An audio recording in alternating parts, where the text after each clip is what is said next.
मध्य प्रदेश कांग्रेस में इन दिनों सियासी घमासान चरम पर है। उज्जैन भूमि विवाद पर वरिष्ठ नेता दिग्विजय सिंह के बयान के बाद पार्टी के भीतर विवाद गहरा गया है। कांग्रेस की पॉलिटिकल अफेयर्स कमेटी की बैठक में भी इस मुद्दे पर तीखी बहस हुई, जहां पार्टी के भीतर स्लीपर सेल की पहचान और संगठन को नुकसान पहुंचाने वालों पर कार्रवाई की मांग उठी। इसी बीच कांग्रेस महासचिव निधि सत्यव्रत चतुर्वेदी ने सोशल मीडिया पर दिग्विजय सिंह पर बड़ा हमला बोलते हुए उन पर पुत्र मोह में पार्टी को नुकसान पहुंचाने और बीजेपी को राजनीतिक ऑक्सीजन देने का आरोप लगाया। उन्होंने राहुल गांधी से दिग्विजय सिंह के खिलाफ अनुशासनात्मक कार्रवाई की भी मांग की। उधर बीजेपी ने कांग्रेस के अंदरूनी विवाद पर तंज कसते हुए कहा कि अब कांग्रेस के नेता ही अपनी पार्टी में स्लीपर सेल होने की बात स्वीकार कर रहे हैं और यही उनकी गुटबाजी की असल तस्वीर है।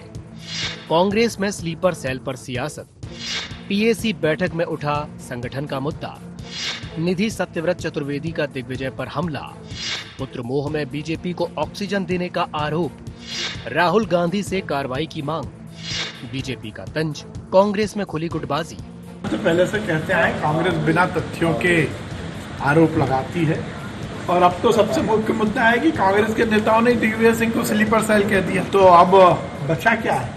सही मायने में कांग्रेस जनता को गुमराह करती आई है और ये कांग्रेस के वरिष्ठ नेताओं ने सामने बता ही दिया। कांग्रेस की गुटबाजी, कांग्रेस की आंतरिक कलह, ये अब पूरी तरह जमीन पर उतर है। आज भी इस बात से परेशान है कि उनकी पार्टी में स्लीपर सेल कौन, जो जीतू पटवारी को ठीक माने या फिर दिग्विजय सिंह को माने। ऐसे अनेकों कांग्रेसी कार्यकर्ता हैं जो आज परेशान हैं अपनी नेतृत्व की क्षमताओं की हीनता के कारण। उनके लिए एक हेल्पलाइन नंबर इन सबको जारी करना चाहिए। बाकी मध्य प्रदेश की जनता ने भारतीय जनता पार्टी को चुना है। डॉक्टर मोहन यादव जी के नेतृत्व में मध्य प्रदेश में सुशासन चल रहा है। उधर विवाद बढ़ने के बाद कांग्रेस डैमेज कंट्रोल में जुट गई है। पूर्व मंत्री पीसी शर्मा ने साफ कहा कि कांग्रेस एकजुट है और दिग्विजय सिंह ने खुद जीतू पटवारी को अपने बेटे जैसा बताया है, इसलिए ये बाप बेटे का मामला है। दूसरे लोगों को इसमें दखल देने की कोई जरूरत नहीं है। वहीं विधायक आरिफ मसूद ने भी सफाई देते हुए कहा कि उन्होंने कभी दिग्विजय सिंह के लिए स्लीपर सेल शब्द का इस्तेमाल नहीं किया।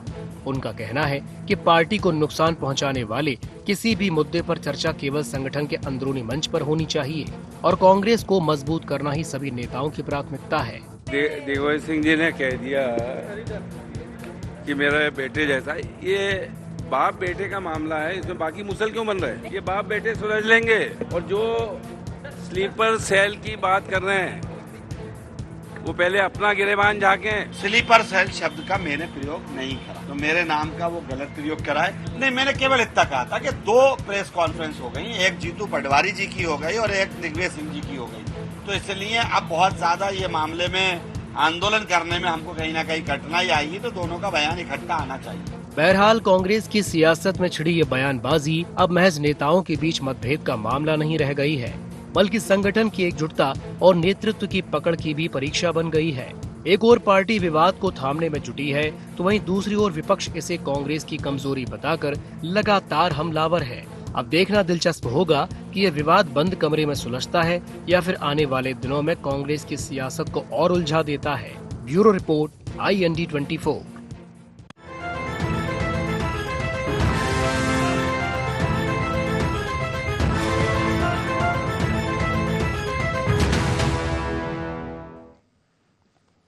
नमस्कार, IND एजेंडा स्लीपर सेल संग्राम में आप सभी का स्वागत है। मैं हूं आपके साथ दिव्यांशु जोशी।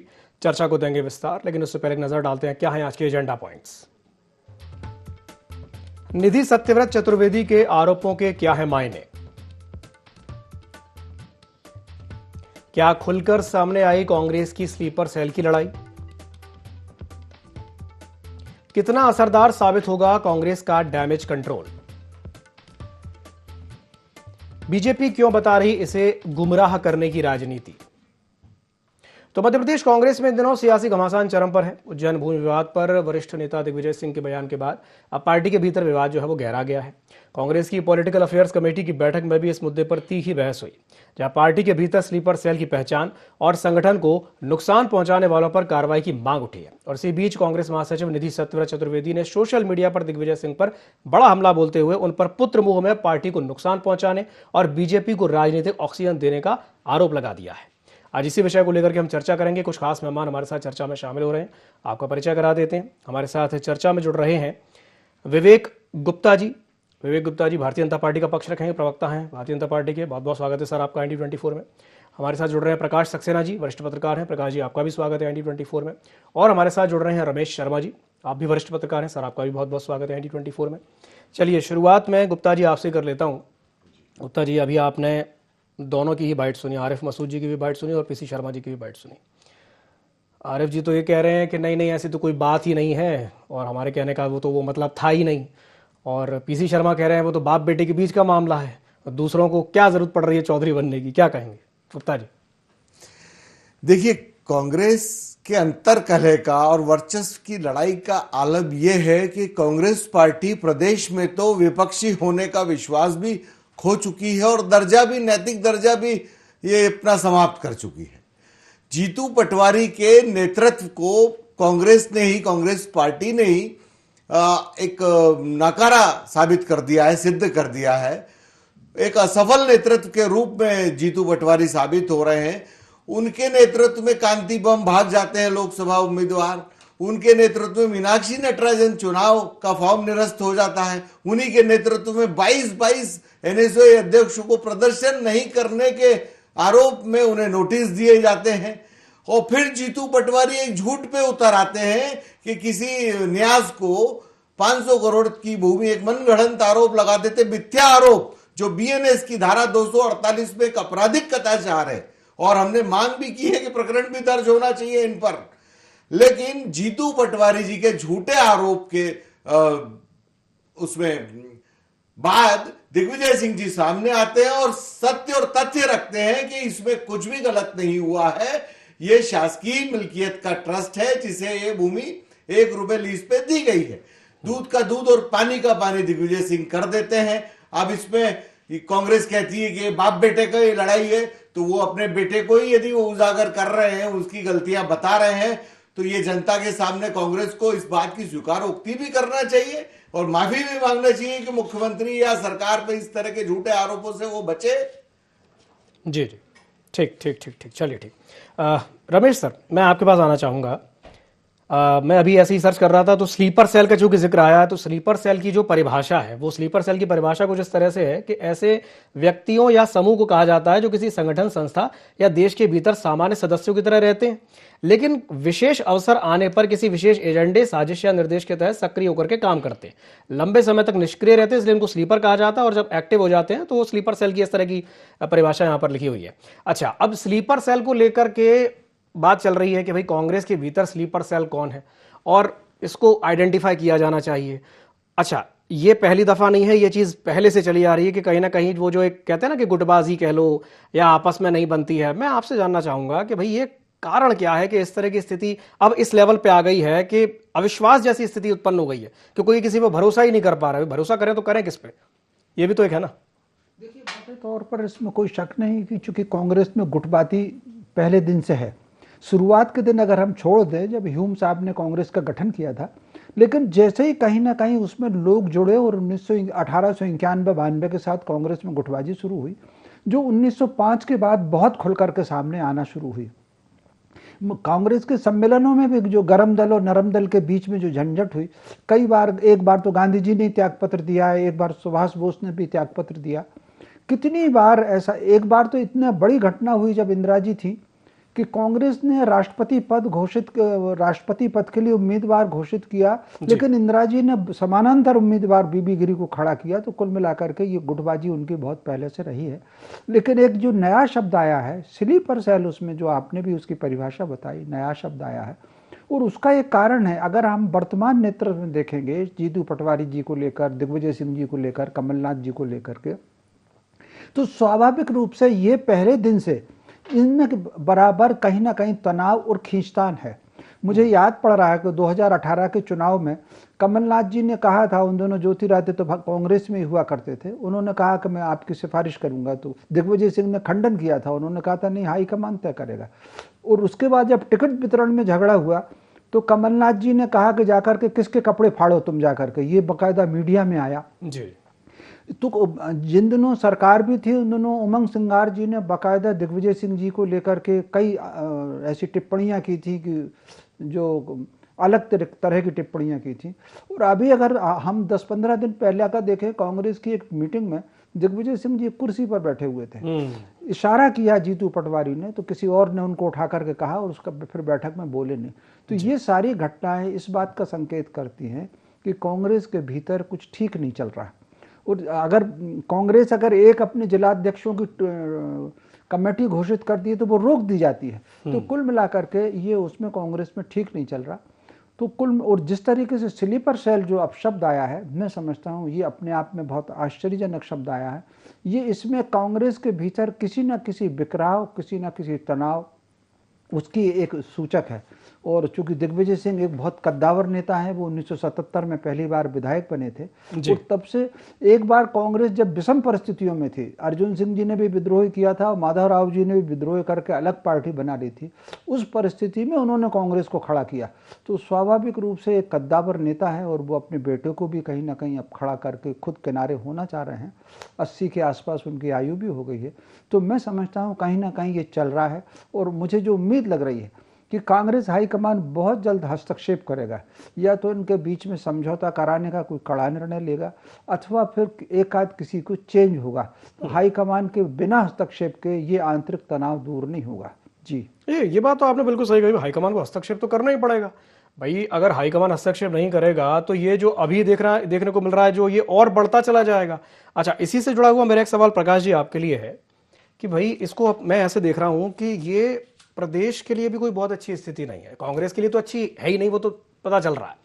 प्रदेश के लिए इसलिए अच्छी नहीं मानता मैं इसको क्योंकि जनता भी तो सब देख ही रही है भाई। जनता अगर चाहकर भी ये सोच के कि भाई बेहतर विकल्प चुनना चाहे, भाई भारतीय जनता पार्टी ठीक है बहुत अच्छा काम कर रही है, लेकिन कल को अगर जनता ये सोचे कि भाई भारतीय जनता पार्टी का विकल्प क्या है, तो विकल्प के तौर पर जब कांग्रेस को देखते हैं तो वहां तो ये दिखाई देता है कि तो आपस में ही लड़ रहे हैं। भाई अगर ये आपस में ही लड़ रहे हैं कि ये स्थिति है, तो कल को अगर ये सत्ता में आ भी गए तो उसके बाद भी तो यही स्थिति रहेगी, उसके बाद भी कोई स्थिति सुधरने वाली तो नहीं। पहली बात तो ऐसी स्थिति में तो सत्ता में आना ही बड़ा मुश्किल है कि अगर आप में आपस में ही अगर नहीं बन रही और आप बार बार लड़ रहे हैं एक दूसरे से। क्या कहेंगे प्रकाश जी?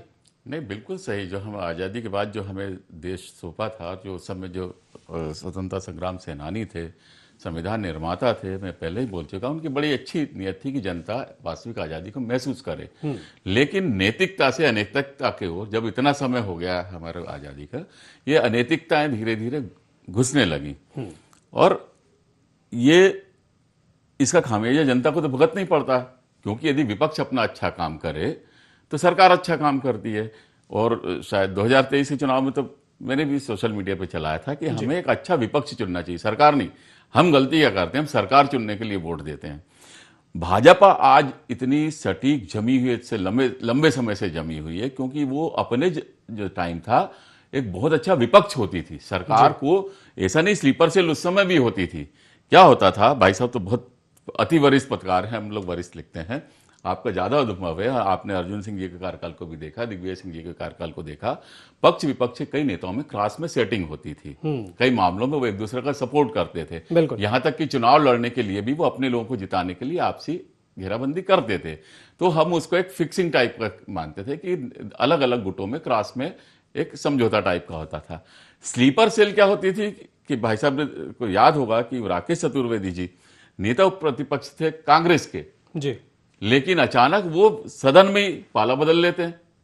तो आप कांग्रेस के उपनेता प्रतिपक्ष थे, आपको पद दिया था, जिम्मेदारी दी थी और आपने शिफ्ट कर लिया। आपने चुनाव के दौरान देखा कि आपको टिकट दिया कांग्रेस ने और आप एंड टाइम पे आपने पाला बदल लिया।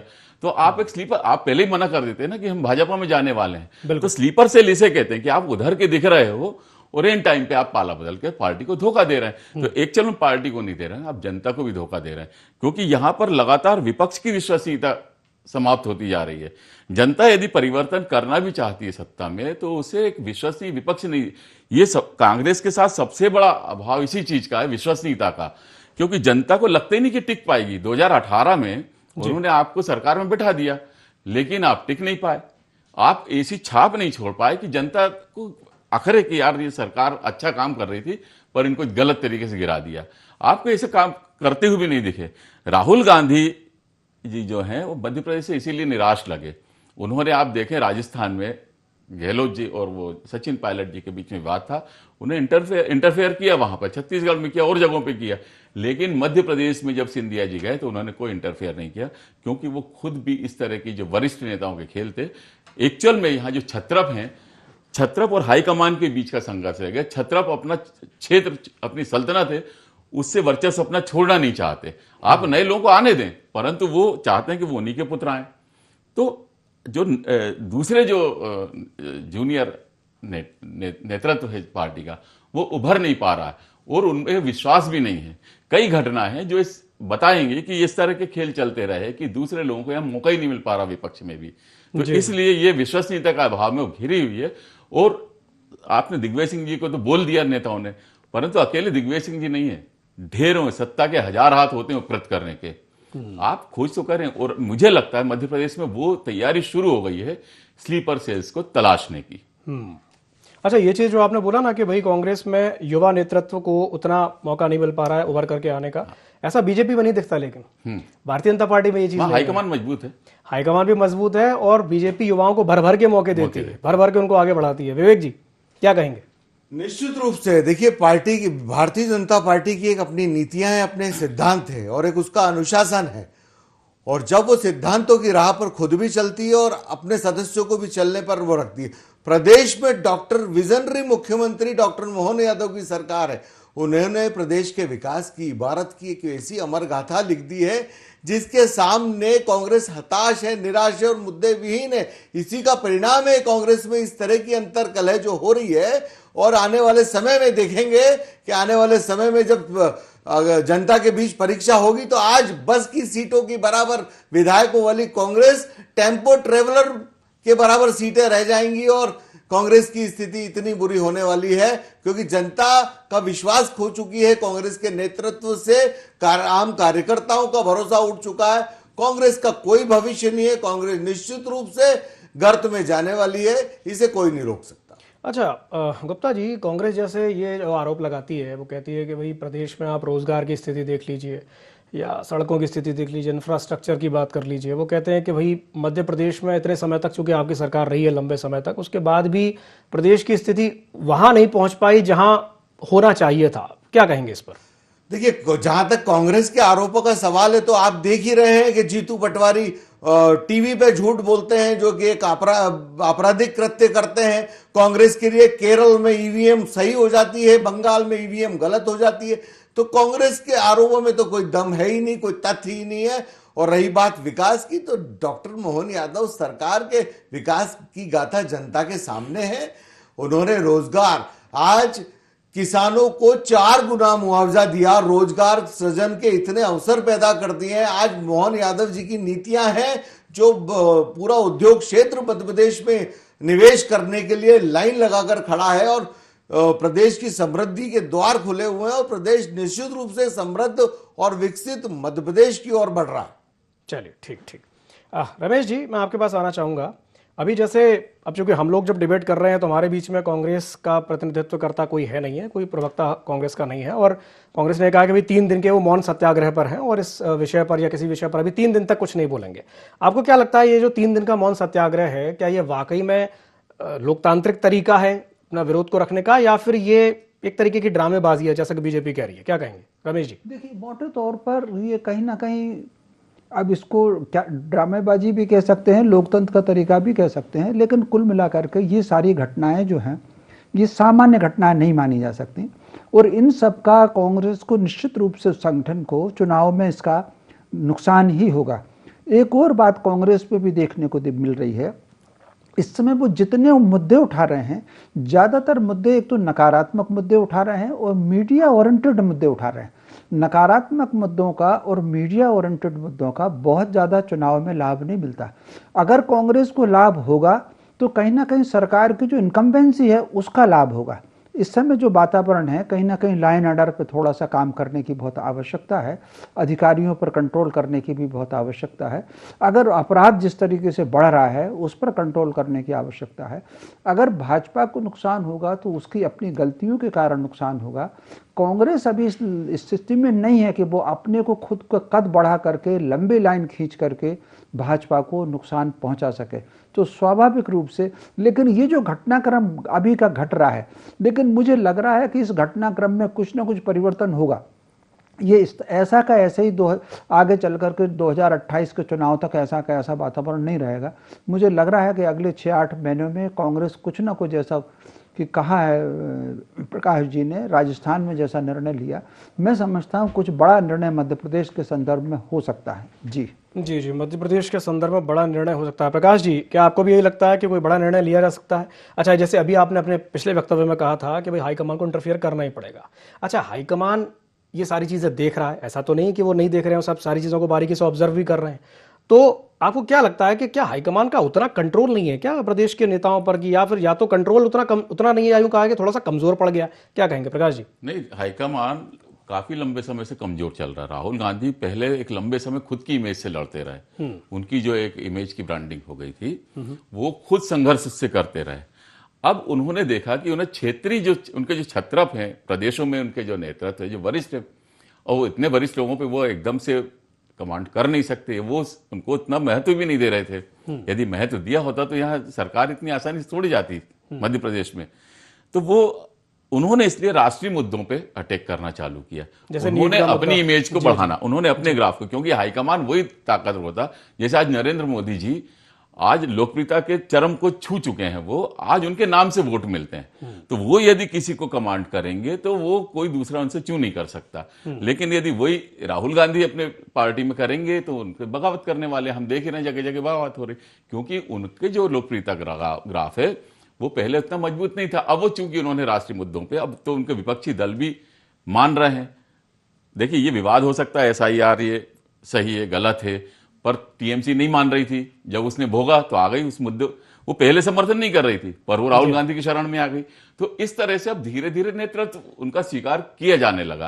तो वो क्षेत्रीय मामलों में हस्तक्षेप के बजाय उन्होंने अपने ग्राफ पे फोकस चालू किया कि वो अपनी एक इमेज बनाना चालू करें। वो कितने सफल हुए वो एक आकलन का विषय हो सकता है। लेकिन अब यहां पर जो वरिष्ठ नेता थे जो अपनी वो दादागिरी दिखा रहे थे, दादागिरी से मतलब वो अपना वर्चस्व दिखा रहे थे, तो जूनियर्स अब उन्होंने यह बदलाव तो किया। जीतू पटवारी जी और उमंग सिंगार मतलब युवा नेतृत्व दिया प्रदेश को, बिल्कुल। लेकिन इन लोगों के जो खेल होते हैं, ठीक है, राहुल अपन ने सोमवार को इस पर डिबेट की थी कि जीतू पटवारी जी ने आरोप लगाया, तो ये एकजुट होकर आरोप लगाना था और पूरी तैयारी से उनकी कमी क्या रह गई कि उन्होंने पूरी तैयारी नहीं की। उसके तकनीकी पहलू, उसके लीगल पहलू, जैसे आदरणीय गुप्ता जी बोल रहे हैं कि उन पे ये मामला बनता है, भाई वो मामला इसकी लीगलिटी शो तो करें कि उसमें करप्शन कहां हुआ। उन्होंने कहा है 1 रुपए में आपने 500 करोड़ की जमीन दे दी, तो वो उसके तथ्य रखना चाहिए थे उन्हें कि भाई ये गलत किस तरह से है, वो उन्होंने पेश नहीं किया। और जो दिग्विजय सिंह जी ने उज्जैन जाकर ही वो प्रेस कॉन्फ्रेंस करके उनकी हवा निकाल दी। तो जब पार्टी के अलग अलग पक्ष सामने आते हैं तो उसमें टकराव आप दिखाई देता है। फिर उन्होंने अगले दिन उसकी सफाई दी, लेकिन जो मैसेज जनता में जाना था वो तो चला गया।